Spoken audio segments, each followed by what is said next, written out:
So what is risk management in construction? So risk management is a process or a system in which you try to identify and reduce the risks within the construction project. Okay, so you mentioned some issues about your project, right? Yes. Transportation and the slab thickness and so on. Okay, so risk means what? What is a risk? Tell me. Huh?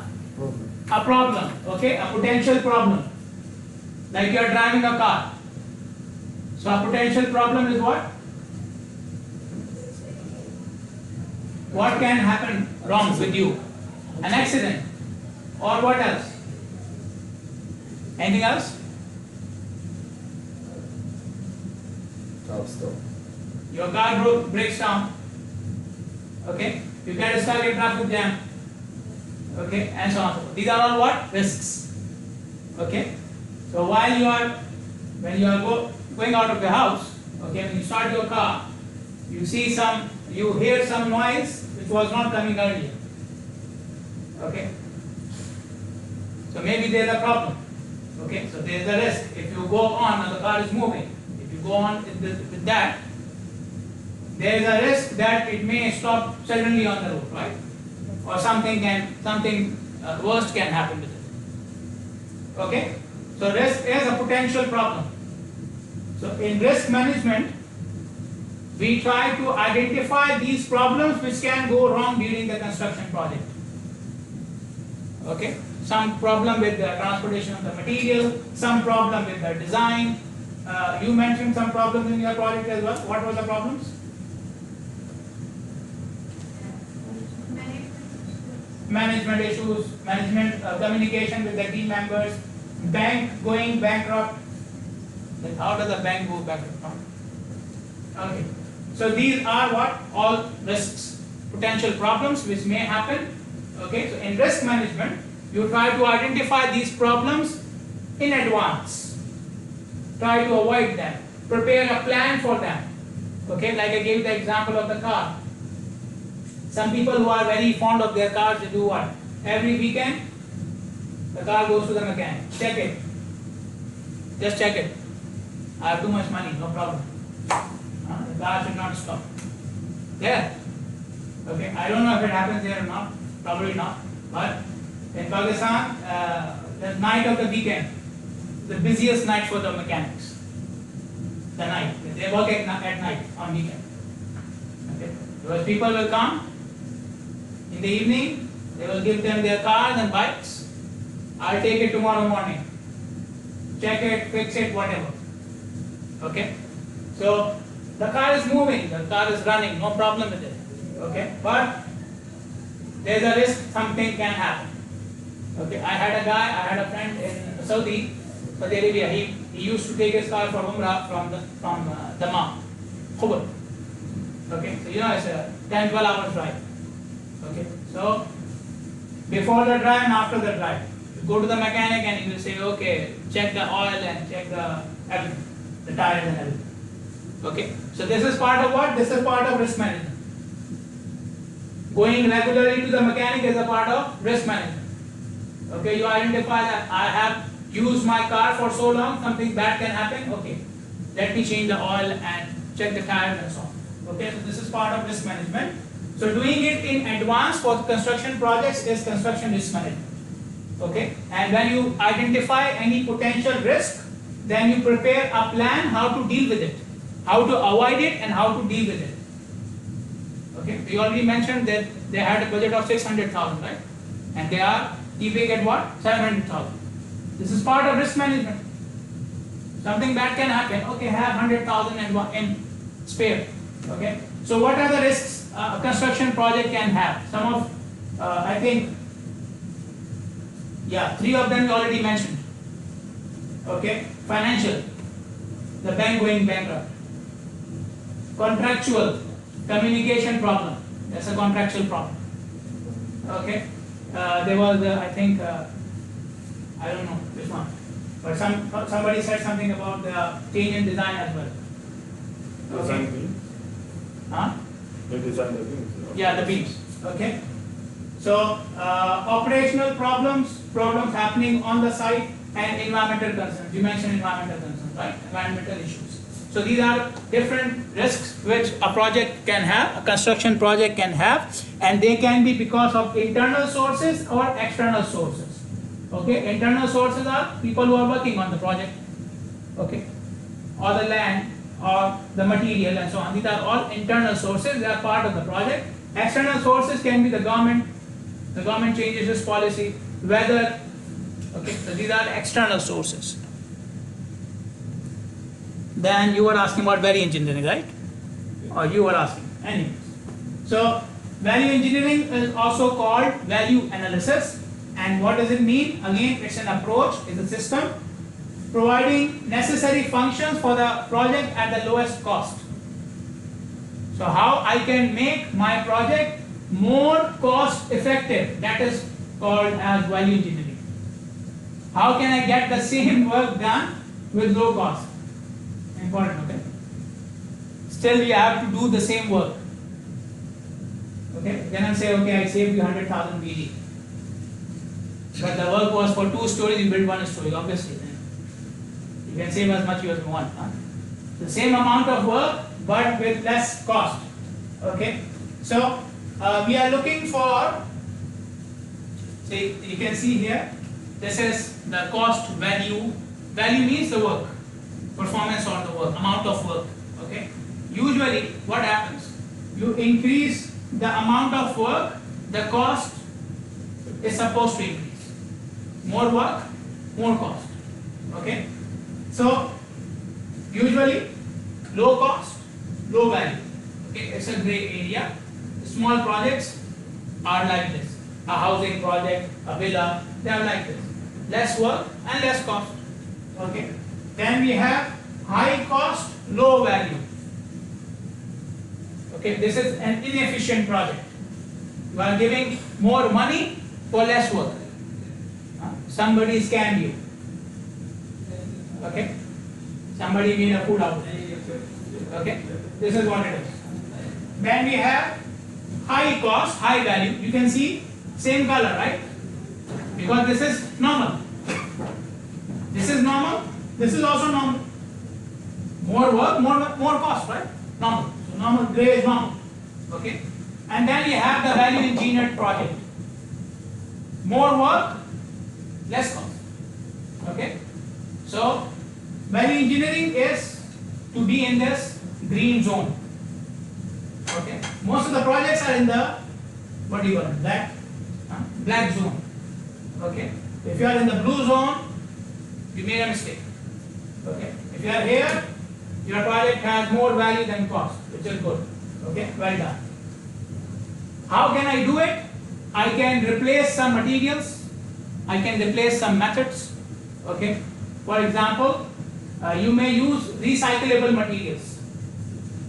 You can use materials which are recycled materials, plastic, recycled aggregates. So you know these, you mentioned demolishing the old project. So when you demolish a project, you get a lot of material out of it. It can go to waste, or you can use it as aggregates. People do this. They are very strong because they are made up of concrete with the steel and everything. They are very strong. Okay.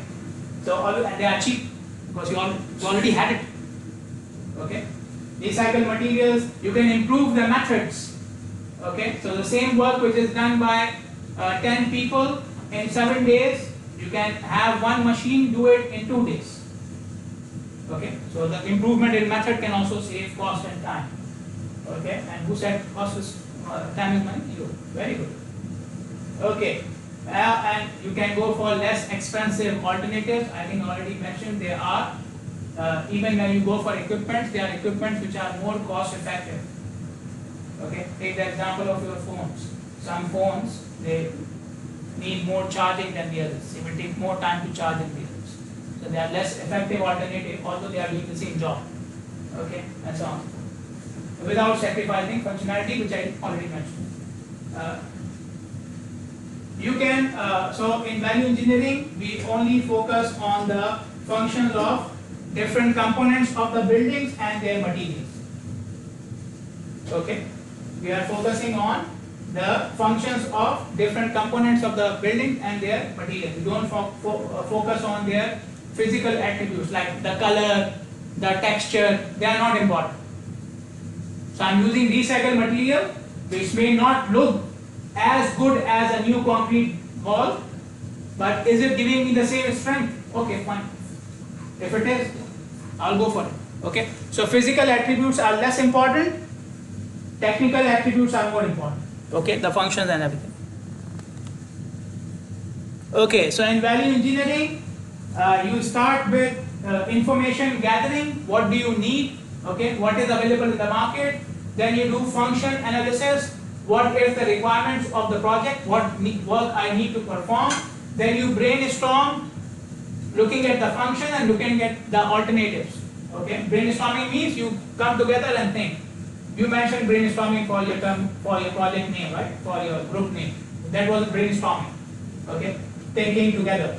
Then you evaluate which alternative is more effective than the other, more efficient than the other.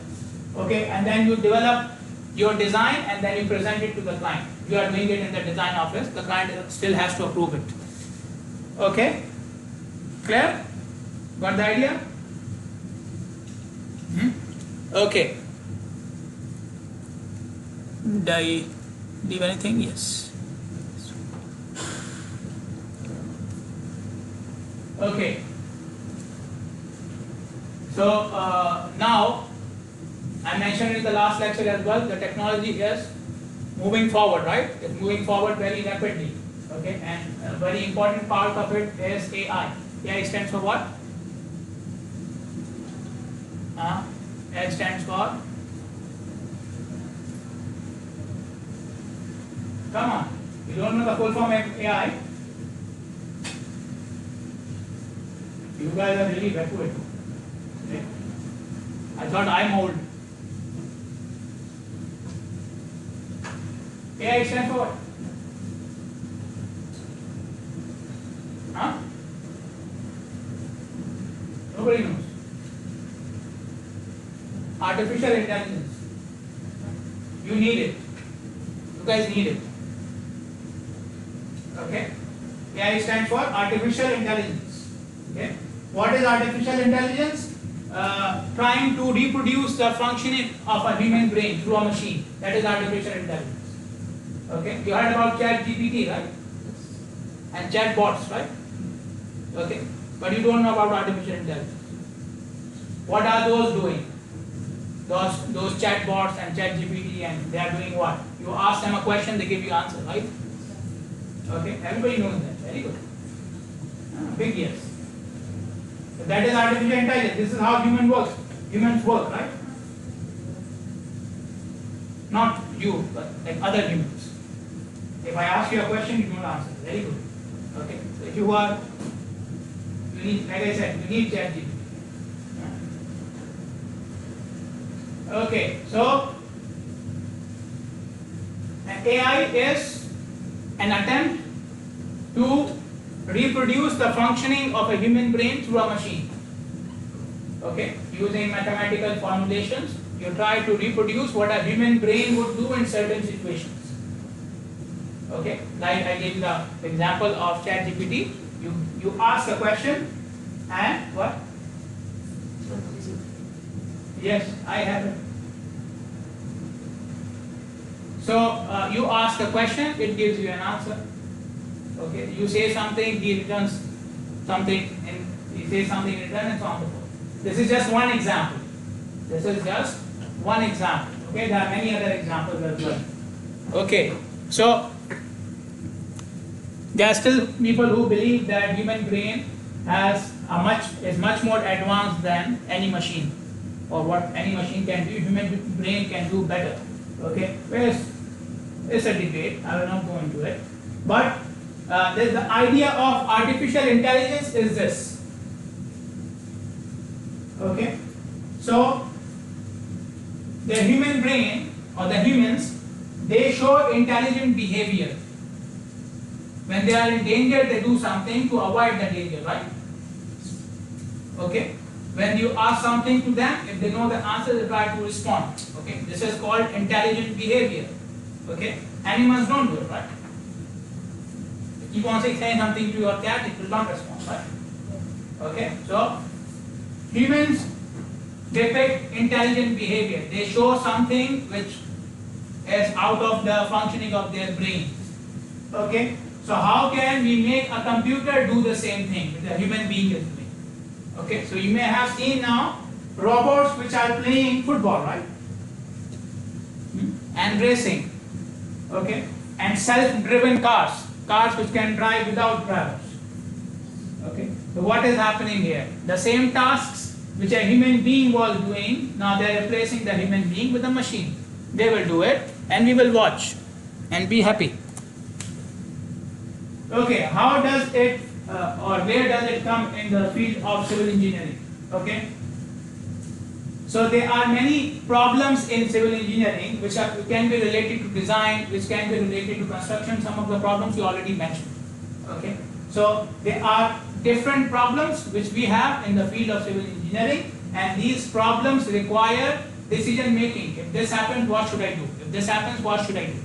Okay, so for decision making, when you are making a decision, it is considered much more valid if the decision is coming from some technical background rather than your opinion. Okay, it should not be according to your opinion. My opinion is this should happen, and then that thing can go wrong. Okay, so it is much more preferable that even the decisions are made on the basis of some technical information. Okay, so who would gather this technical information and solve it and analyze it? If you try to do it manually, it will take you years, even for one project, because there are so many factors: weather, government, labor, machine, land, so many things. Okay, so an AI can take all this information and can do the processing and analysis for you within seconds. Okay, so your decision making is sound and is based upon data. Okay. Yeah. So the problem here is when you try to make the decisions manually, your knowledge and experience are incomplete and imprecise. Okay, you are not making accurate choices. Nobody can make accurate choices just by looking at things. Okay, accuracy comes from these machines and equipments. Okay, and obviously your knowledge is also limited. No human being can learn the data of the entire project and keep it in his mind. Okay, we don't have this much capability. Okay, or maybe we have but we don't use it. This is another argument. Okay, so some of the examples in which we can use AI in the field of civil engineering. For example, design of concrete. Now they are using artificial intelligence techniques to come up with a good design of concrete. Okay, what should be the mix of concrete? Okay, so techniques are used in that. Assessment of slope failure, which is something related to soil. Okay, soil can slide. The natural soil is loose material, right? So it can slide. Okay. So assessment of when at what slope the soil can slide and so on. For simulation for planning and scheduling, you guys mentioned BIM. You guys mentioned BIM, right? BIM is doing this. This is BIM, building information model. It takes your design and tries to give you the best plan. Okay, you try to come up with the best plan. Water management system. You have the midterm of what? Water? Midterm of what? I don't have. They have midterm of water. Water, right? So they need it now. Okay. So for water management system, prediction of pavement cracks, road cracks. So when they will happen, at what point? If the crack happens and you are not prepared, then it will keep on getting wider and you will start having accidents and so on. Okay. Prediction of traffic, how much traffic I can have after 20 years, after 30 years. So signal optimization, traffic lights. Okay. So even the traffic lights here, some of them on big intersections, they are connected with sensors, and these sensors can play with the traffic light timing.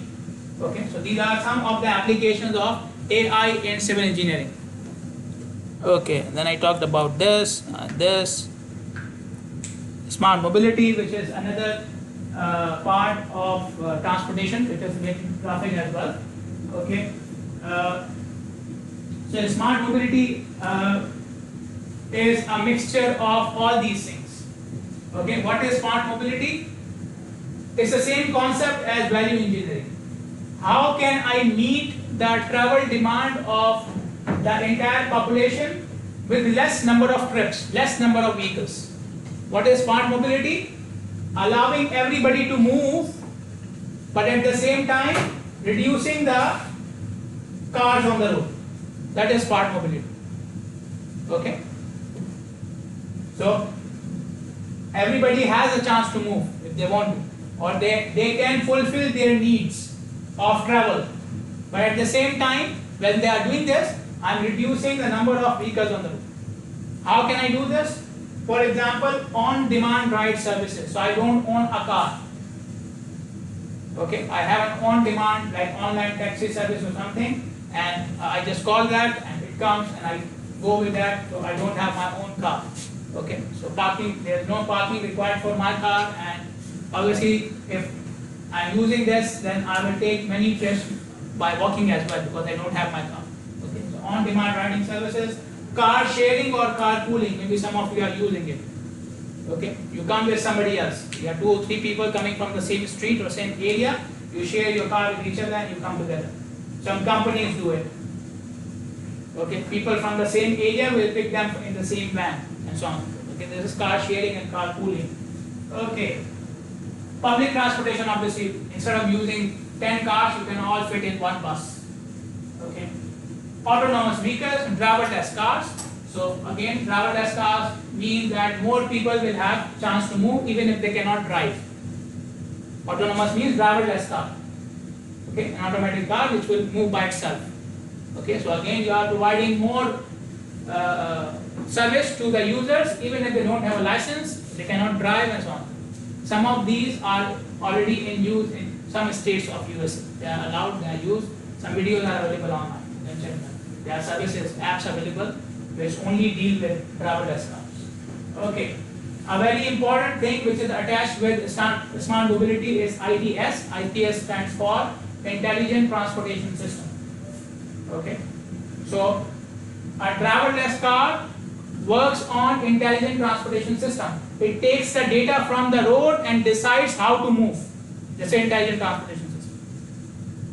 Okay. Or the signal I mentioned, signals connected to the sensors. So signal takes the data from the sensor about traffic and it changes its timing. This is also ITS, Intelligent Transportation System. So any system in which data is taken from the road and then traffic moves according to that is ITS. Okay. And then another thing which is a part of ITS is IoT, Internet of Things. What is Internet of Things? Everything connected together. Okay. So one, for example, these PCs. I can connect them to the same network, right? And then we can all work together on all of them together, right? We can all work together on these PCs, right? This is a part of Internet of Things. Okay. Now my laptop is connected to the projector. Okay. I can change the projector settings from the laptop and vice versa. Okay.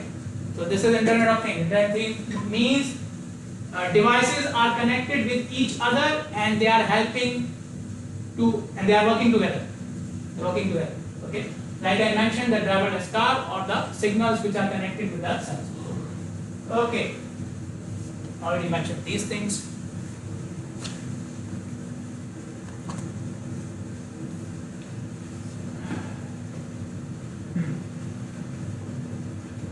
Okay, so why we have smart mobility? First thing I already mentioned that we have now technology available which can do these things for us. We can have driverless cars, we can have smart signals, but the problem we are facing is the problem of urbanization. People have moved to big cities.